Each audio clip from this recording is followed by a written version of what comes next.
Merci de nous préférer, merci de garder votre position d'écoute. L'émission Comprendre l'actualité se poursuit sur la 97.3, également sur Pacifique FM à 96.6, notre relais à Kindia à 97.3, mais également les sites partenaires qui vont reprendre cette émission dans les heures à suivre, la version vidéo bien sûr, médias et pas médias, je veux nommer dépêche-guinée.com, le guinéen.net, également accentguinée.com, guinétime.com et nouvelle de guinée.com.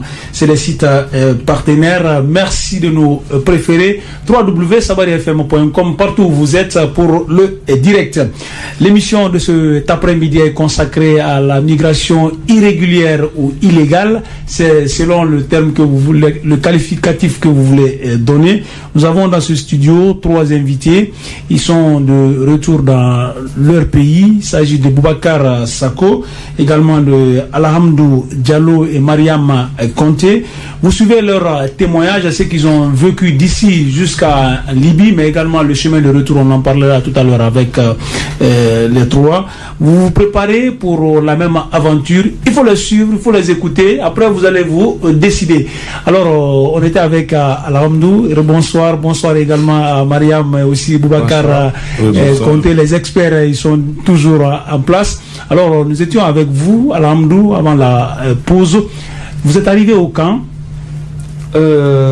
Voilà, bien avant d'arriver au camp. Et au niveau de Sabah, j'ai fait 3 semaines. Et là, dans des conditions très difficiles, puisque on était dans un campo où il n'y avait pas de manger. Difficilement, les gens gagnaient à manger. Difficilement.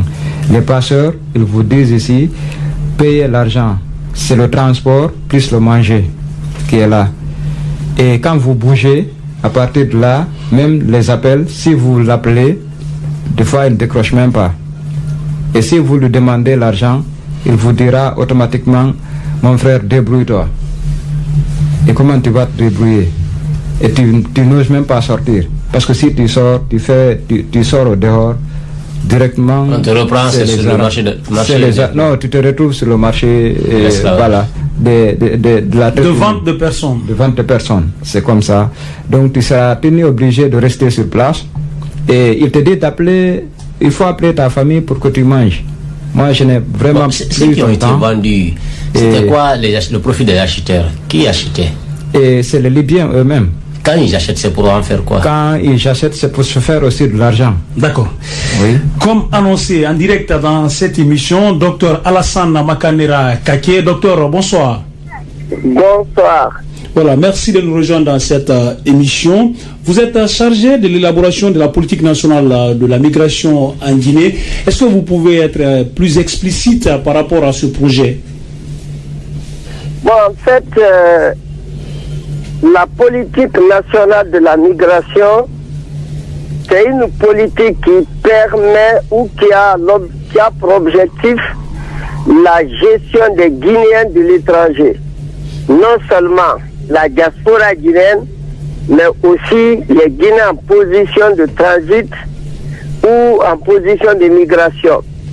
C'est un programme général pour tous les pays africains et sous le financement de l'Union européenne et de la CEDEAO.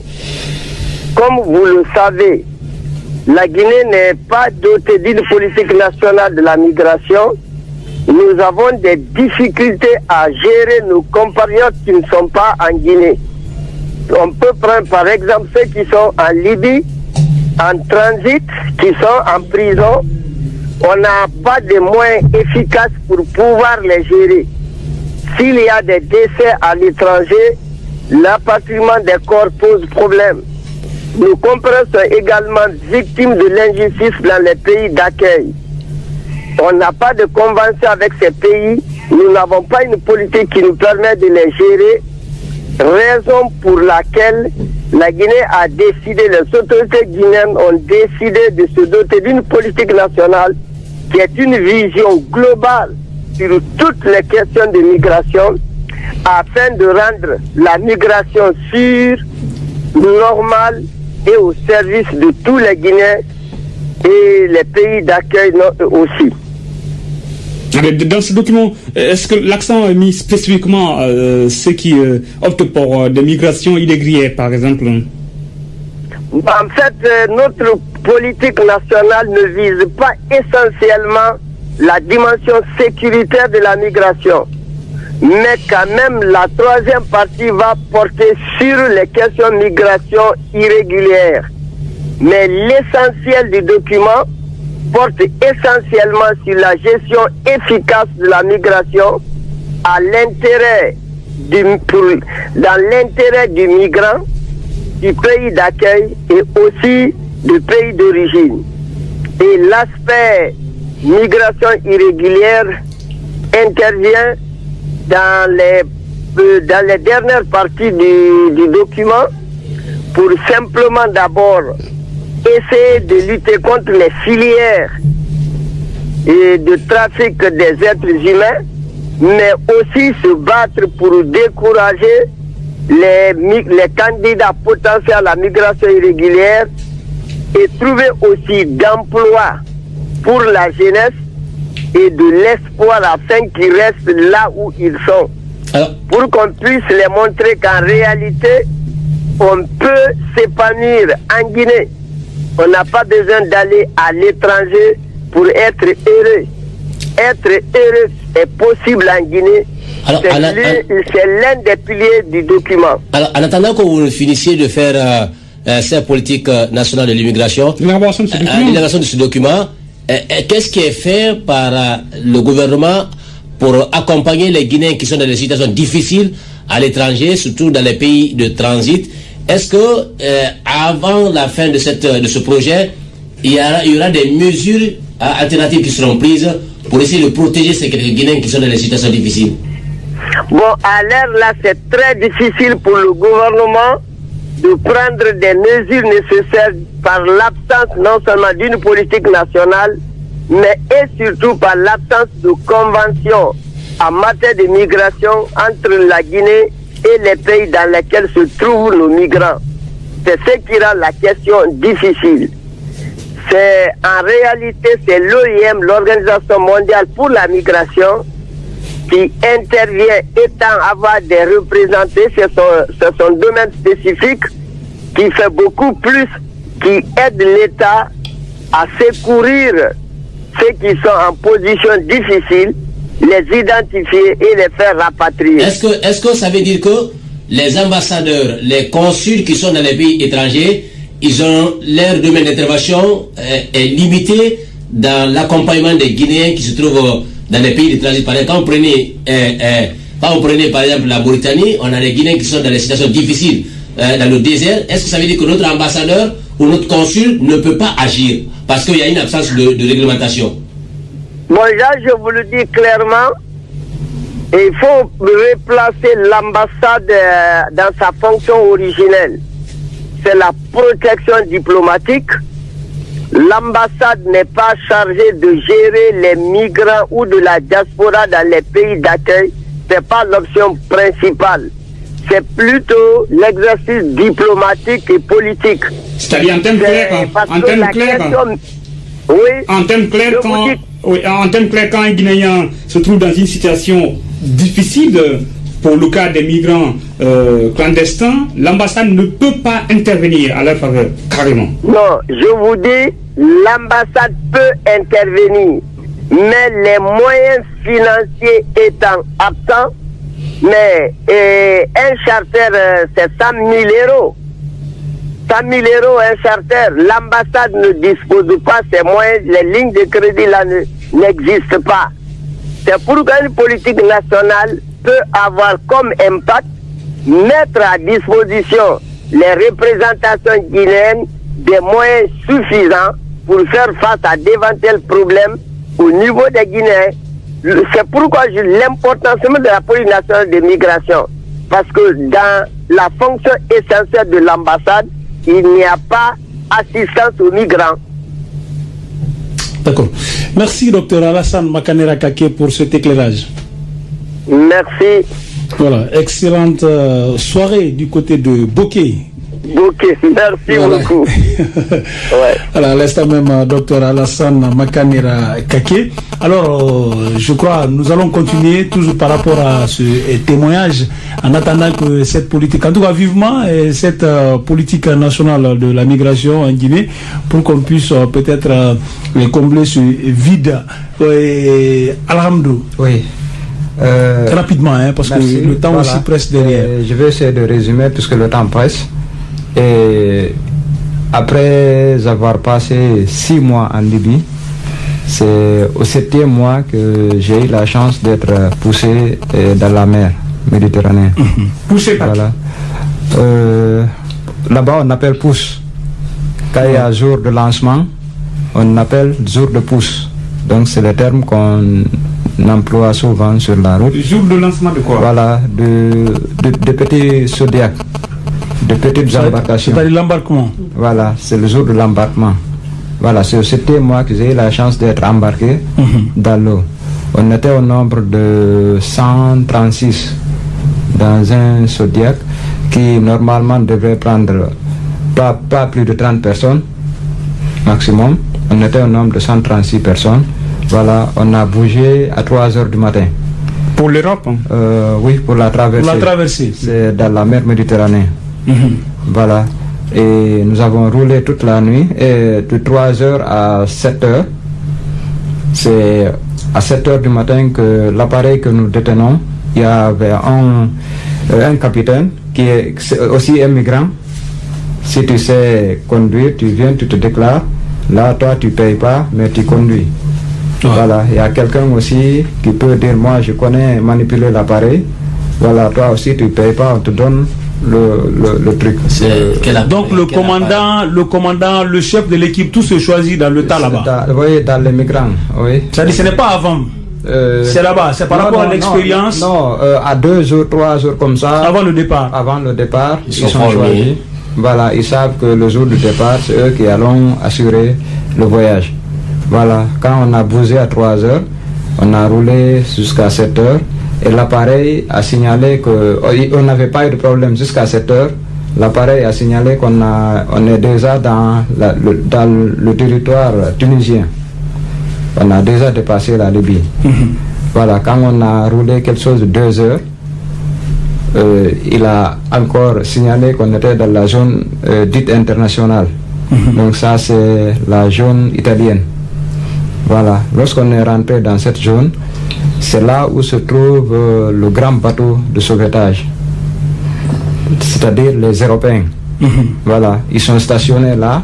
Si vous rentrez dans cette zone, ils vont vous localiser et ils vont laisser des lynx qui viendront faire le sauvetage. Viendront chercher. Voilà. Maintenant, lorsqu'on est rentré dans cette zone, et on a roulé un peu parce que c'est des trucs qui ne bougent pas, qui ne filent pas très vite, parce que c'est du caoutchouc qui est là avec des planches, un peu de planches en bas. Voilà. Lorsqu'on est rentré dans ça, ça a signalé que nous sommes déjà dans cette zone et on a aperçu le bateau, le grand bateau, à distance. Mais il était distant de nous. Mais c'était le grand bateau, c'était le bateau là qui venait pour sauver les gens.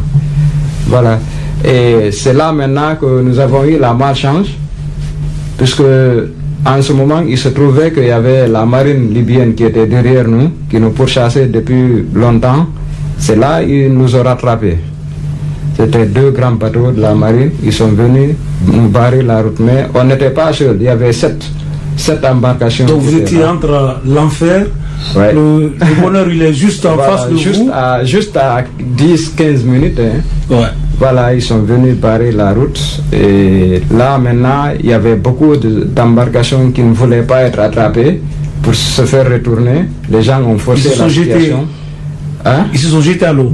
Non, et les gens, et les conducteurs, là, les capitaines là, ont forcé la situation parce que les bateaux que détiennent les marines, c'est des gros bateaux. Donc ça amène des vagues. Et ces vagues-là peuvent renverser les embarcations là facilement, puisque c'est des embarcations qui n'ont pas assez de poids.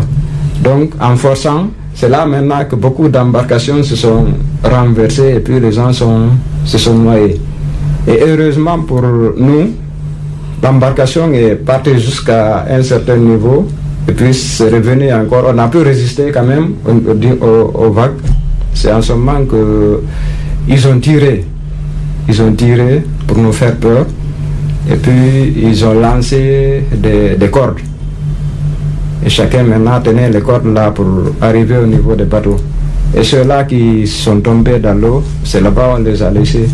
Donc il y avait beaucoup qui se sont donc on lance des cordes, c'est que la chance d'attraper la corde, voilà. Remonte, ceux qui n'ont pas la chance, voilà. Et voilà, ils restent. Effectivement. Donc ils ne viennent pas pour sauver des gens, c'est pour... Voilà, donc nous on a eu la chance de monter dans ces bateaux, bien que... De la marine libyenne. Voilà, on sait qu'on va être ramené à Libye. Et ils nous ont dit que voilà, maintenant vous avez vu le bateau qui est devant là-bas, c'est le bateau de sauvetage. Maintenant, on va vous amener en Italie. C'est comme ça ils nous ont dit, mais au fur et à mesure lorsqu'ils ont bougé, au fur et à mesure, ils ont changé de direction. Après, ils se sont retrouvés vers la Libye. Voilà. Alors, le retour, rapidement, Tripoli, oui. Directement. Arrivé en Tripoli, on nous a amenés dans la prison, qu'on appelle Saladin. Là, on est resté là-bas 2 mois, mais dans des conditions extraordinaires, puisque si on mange aujourd'hui à 17h, c'est demain à 17h. Et ça aussi, le manger, c'est 6 personnes par bol. Et ce qu'on mettait dans les bols, c'est un tout petit peu. Voilà, donc les gens étaient... Mais là, vous n'étiez pas torturés. On nous frappait. On peut rentrer comme ça et frapper tout le monde. Lui, il sort. L'autre aussi vient. Oui, les policiers même. C'est des policiers qui étaient... On était dans les mains de ces policiers-là. Ils viennent juste pour prendre du plaisir, ils vous tapent. Voilà, juste leur plaisir, c'est ça. C'est frapper les migrants. Et puis voilà. Donc ça s'est passé comme ça. C'est de là maintenant. Après 2 mois passés là dans des conditions extrêmement difficiles, un jour le consul guinéen et l'OIM sont venus nous dire que maintenant nous allons vous inscrire parce que les conditions dont vous vivez ici c'est extrêmement difficile. On va vous aider à ce que vous rentriez dans votre pays. Voilà. D'accord. Alors Boubacar Sako, vous avez fait la navette entre Maroc, Algérie, vous êtes revenu en Algérie, vous avez repris encore à travailler, vous êtes reparti au Maroc. Est-ce que vous avez eu la même expérience, cette journée qu'on appelle journée de pouce, c'est ça? C'est comme ça que vous appelez? Oui. Voilà. Oui, exactement. Ça, même au Maroc d'abord. Je me suis embarqué là-bas 2 fois pour aller en Espagne. Donc, la police marocaine, ceux qui sont censés de surveiller la mer, ce sont eux qui nous ont attrapés. Mais pour le cas des Marocains, ils n'en ferment pas. Ils ne frappent pas. Ils ne frappent pas, donc on vous ramène juste en ville. On vous laisse comme ça. Donc, après là-bas, je dis vraiment... Pour le Maroc, là, ça ne va pas. Donc, je me suis retourné en Algérie. Je travaille en Algérie un peu. Je continue encore sur Tunisie. Je fais 2 mois en Tunisie, à Tunis, capitale. Donc, tout ça... au moment où j'étais en Tunisie encore, je me débrouillais là-bas. Je vendais le pain pour un Sénégalais. Donc, j'ai resté là-bas, souper du temps. J'ai eu un peu d'argent encore, au moins les 400 €. J'ai dit maintenant, est-ce que je ne peux pas tenter ici, voir si je peux aller. Donc on m'a fait comprendre qu'en Tunisie, là-bas, ce n'était pas facile. Donc pour bouger là-bas, aller en Italie, il te faut les 2500 €. Donc j'ai dit non, je veux prendre l'argent là, me retourner maintenant en Algérie. Je suis revenu en Algérie, c'est maintenant que je bougeais pour la Libye. Donc arrivé encore en Libye, je fais au moins 1 semaine sur la route, de la rentrée de Libye jusqu'à Zabrata, là où il y a eu la première opération de traquage de migrants. Donc, je restais là-bas au bord de l'eau, je fais au moins les 4 mois. J'étais là-bas, donc passé le mois de août passé, ça m'a trouvé là-bas. J'ai fait là-bas août jusqu'à mois de septembre. Le mois de septembre maintenant, ils ont commencé à nous dire maintenant préparez-vous, vous allez bouger bientôt. Donc on a resté dans ça, mois de octobre comme ça, ils ont dit maintenant pour le moment l'eau n'est pas bon, il faut que vous attendez, c'est des trucs comme ça. Là, ils avaient une planification en place. Donc celui qui était chargé pour nous faire embarquer et nous amener, ils avaient déjà négocié avec l'Union européenne en question. Donc il y avait un jeune là-bas, donc c'est un jeune journaliste ivoirien. il a dit qu'il veut bouger maintenant pour aller en Europe lui aussi. Donc il avait un téléphone, il se connectait, il prenait des informations partout. Donc c'est lui, un jour, il nous a appelé, il a dit non, nous, notre cas vraiment est dangereux à l'heure actuelle. On ne peut plus y aller. Donc il nous a fait comprendre ça, nous aussi. Vraiment, on a pris notre mal en patience. On a resté, c'est le 3 jours après ça, le 4e jour, il a entendu les tirs derrière la cour. Il nous a dit, c'est ce que je vous disais. Donc, aujourd'hui, je pense qu'ils vont venir nous prendre ici. En ce moment, il était 2h du matin, nous tous on dormait. Donc, il est venu, il nous a réveillés, il nous a expliqué tous les cas là. Donc, il a dit, c'est en ce moment que les Libyens sont rentrés. Donc, on a fait beaucoup de courses avec eux. La nuit, là, on s'est sapé. Donc, le matin, ils sont venus là-bas maintenant, en grand nombre, pour nous prendre. Ils nous ont enfermés au moins les 4 mois. Mais la prison en Libye, ce n'est pas facile pour un homme. À plus forte raison facile qu'une pour femme. un homme, comment? Donc, parce que ce qui se passe là-bas, c'est extrêmement grave. Parce qu'ils nous dopaient de comprimés, nous, là où on était. On nous donnait de comprimés. Quand on prenait le comprimé, là, vraiment, on était très motivés. C'est en ce moment qu'ils venaient maintenant tomber sur nous. Pour faire quoi? Pour nous frapper. Donc, moi-même, vous avez eu, ma mère a été complètement torturée lorsque je suis arrivé ici. Je ne pouvais pas travailler avec ma mère.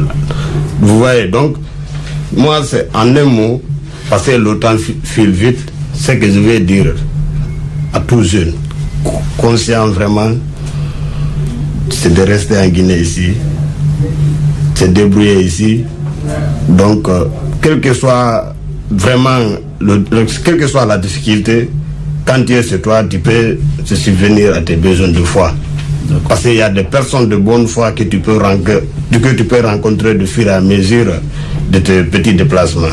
Donc, ce que j'ai à dire vraiment aux jeunes qui sont candidats à l'heure actuelle à la migration, c'est de se ressaisir et rester sur place. Malgré nous sommes venus.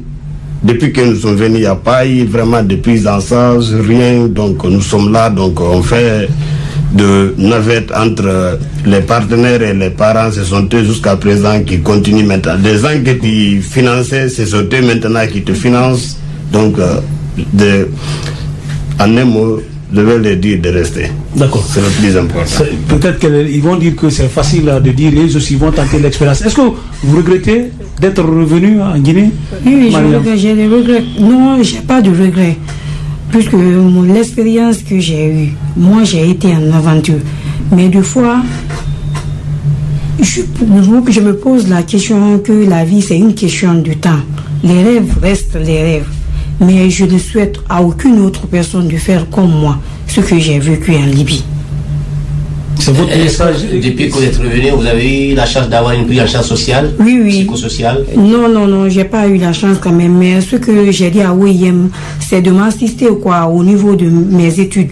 Donc ils ont pu faire ça quand même. Ils sont allés dans mon université, ils ont investi l'argent pour 2 ans pour finir mes études, quoi. Quelles études vous êtes en train de faire?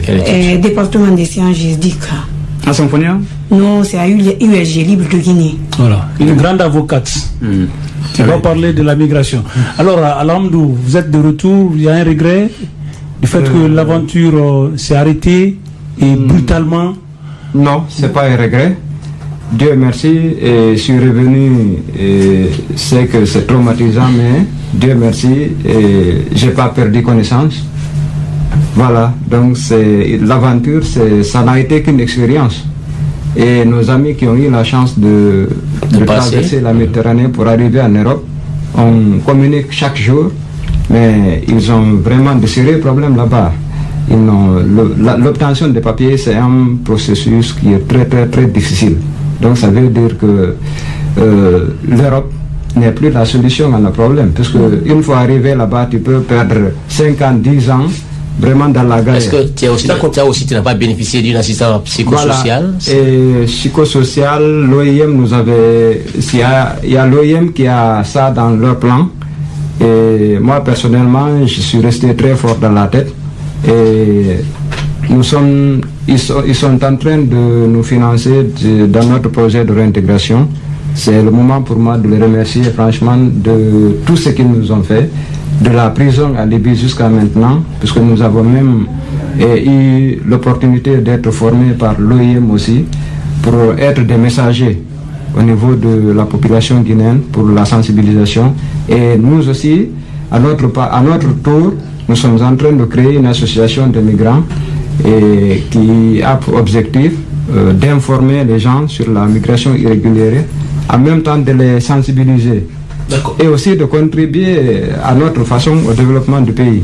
Voilà. Le dernier message est à vous, Mariam. Par rapport à ce message, je voudrais juste dire, est-ce que vous avez le sentiment, c'est pas tout ce parcours vous a pris combien de temps? Est-ce que vous avez le sentiment d'avoir perdu en 2 ans, 3 ans inutilement? Est-ce que vous avez le sentiment que vous regrettez d'avoir opté pour... C'est du gâchis. C'est du gâchis le temps que vous avez mis avec cette immigration irrégulière. Bon, je ne regrette pas un peu, puisque le temps que j'ai perdu, ça m'a permis de connaître les difficultés, mais aussi des réalités qui se passent dans le monde. Ça vous a servi vraiment de leçon? Oui, ça m'a servi de leçon. Vous pouvez passer le message là à ces jeunes filles qui sont... Le conseil que j'aimerais donner quand même aux jeunes, c'est de rester ici. On peut réussir partout, mais ce n'est pas en passant par cette voie que la réussite viendra. La réussite peut venir au bout de l'effort. Donc, c'est de rester ici et travailler. J'espère que mon message va leur réveiller leur conscience au moins. Vous avez rencontré votre oncle que vous avez volé sa voiture? Franchement, excusez-moi, je ne veux pas expliquer ça. Non, la manière dont on me torturait, puisque la famille avait enregistré la vidéo. Dès qu'on lui a montré, lui aussi. Il a oublié carrément sa voiture. Qu'est-ce qu'on sait des autres cousines qui sont parties? Non, eux, ils sont revenus. Il y a l'une qui s'est limitée au Maroc. Lui aussi, c'est grâce à OIM. Quand elle m'a informé directement, je l'ai dit de contacter OIM du Maroc. Donc, elle est revenue. Et l'autre s'est limitée à Arbit, mais elle est venue par la voie clandestine. Donc, personne n'a réussi. Personne n'a réussi. Merci Boubacar Sako, merci également à Mariam Conté, merci Alhamdou Diallo. Merci à vous. Je voulais peut-être juste, sans trop de commentaires, Alhamdou est venu après toute cette aventure ou c'est avant? Alhamdou, parce qu'Alhamdou, on sait, ça signifie quand même Dieu merci. Oui, Dieu merci, puisque j'ai traversé tout ce parcours et je reste moi-même, je suis là, Dieu merci, et c'est ça, alhamdoulilah. Vous aviez le nom avant de partir ou oui, c'est après? c'est mon prénom. C'est son prénom, d'accord. Oui. Et je remercie Dieu, vraiment, de tout ce qui s'est passé. Dieu merci. Rapidement, réaction, un peu de mots. Mais écoutez, moi, tout ça me fait... je pense que l'État a une grande responsabilité à jouer dans ce rôle dans la lutte. Parce que jusqu'ici, il y a des passeurs qui sont là, qui ne sont pas inquiétés. Même si par endroit, on a vu des filles qui partaient vers du côté de l'Arabie, les pays du Golfe. Certains ont été interpellés ici, mais je pense que l'histoire de Conté devait donner quelque chose à l'État pour chercher à trouver ces personnes qui sont là, qui encouragent les jeunes Guinéens, qui encouragent les gens à aller de ce côté, mais également c'est la question que j'ai posée à Makadira. Avant qu'on ait cette loi-là, il faudrait qu'on essaie de donner d'autres prérogatives à nos représentants, à nos consuls, à nos ambassades. Parce que les Guinéens souffrent là-bas. Pour le cas des Guinéens de la Libye, il a fallu qu'on critique pour que l'État se bouge les pieds pour aller trouver les Guinéens. Donc, alors qu'on a vu le Sénégal a affrété des vols, la Côte d'Ivoire a affrété des vols, alors qu'en Guinée ici, il a fallu mettre des pressions. Donc, je pense qu'il est de la responsabilité de l'État guinéen de créer des meilleures conditions de réussite aux Guinéens d'ici, comme ça personne n'ira. Mais si vous ne créez aucune condition, vous demandez aux gens de rester, ils vont rester pour faire quoi? Voilà, Kolbakouvougi, rapidement. Oui, je pense qu'il doit y avoir la sensibilisation de part et d'autre. J'ai bien écouté le témoignage de mon cher Boubacar Sako. Boubacar, hein.